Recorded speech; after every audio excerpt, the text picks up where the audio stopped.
Hi friends, எல்லோரும் எப்படி இருக்கீங்க? நான் உங்கள் கல்கி சேனல்லேருந்து பேசுகிறேங்க. நேற்று வெளியே போயிருந்தேன், ஹோட்டல் பாண்டியாஸ். சரி, நான்வெஜ் ஏதாவது வாங்கலாம் ஹோட்டலில் போய் அப்படின்னு போயிருந்தேன். எப்பயுமே அங்கே வாசலில் ஒரு வயசான ஒரு அம்மா நிற்பாங்க. அவங்க எப்பயுமே காசு கேட்பாங்க. நான் கண்டும் காணாத மாதிரியே அவங்கள பார்க்காத மாதிரி போயிடுவேன். எதுவும் கொடுக்கக்கூடாது அப்படிங்கிற ஒரு எண்ணம்லாம் கிடையாது.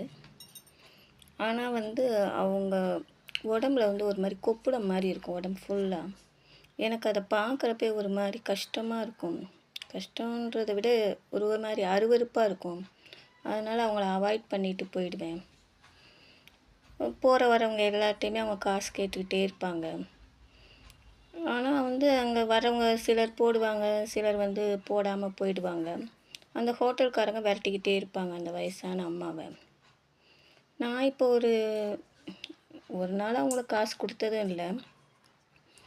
ஒரு ஒரு 10-15 நாளாக, ஒரு மிஞ்சி ஒரு 20 டேஸாக இருக்கும். அந்த பக்கம் போகிறப்பெல்லாம் அந்த அம்மாவை பார்க்கவே முடியலை. எனக்கு கஷ்டமாக இருந்துச்சு. அங்கே இருக்க யார்கிட்டையாவது கேட்கலாம், அந்த ஹோட்டல்காரங்கிட்ட கேட்கலாம் அப்படிங்கிற எண்ணம். என்னன்னு கேட்குறது? அவங்க இறந்துட்டாங்களா? அப்படி எப்படி கேட்க முடியும்?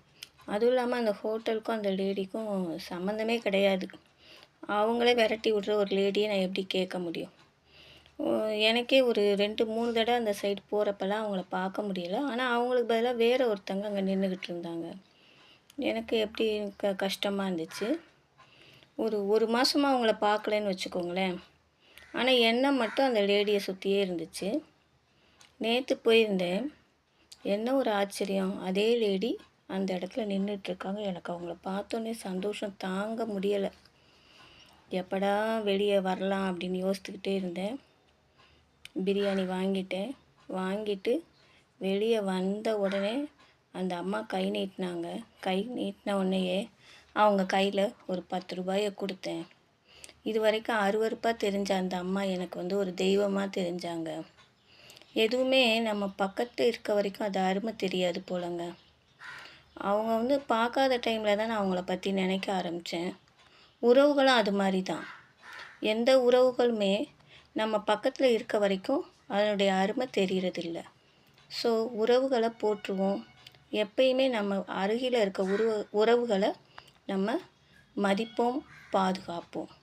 இந்த சேனலை சப்ஸ்கிரைப் பண்ணிக்கோங்க. இந்த கல்கி சேனல் உங்களுக்கு ரொம்ப பிடிக்கும்னு நம்புகிறேன். நீங்கள் சப்ஸ்கிரைப் பண்ணினா தான் நாங்கள் நிறைய வீடியோஸ் போட முடியும்.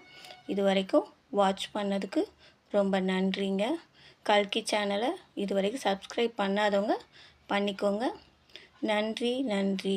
வணக்கம்ங்க.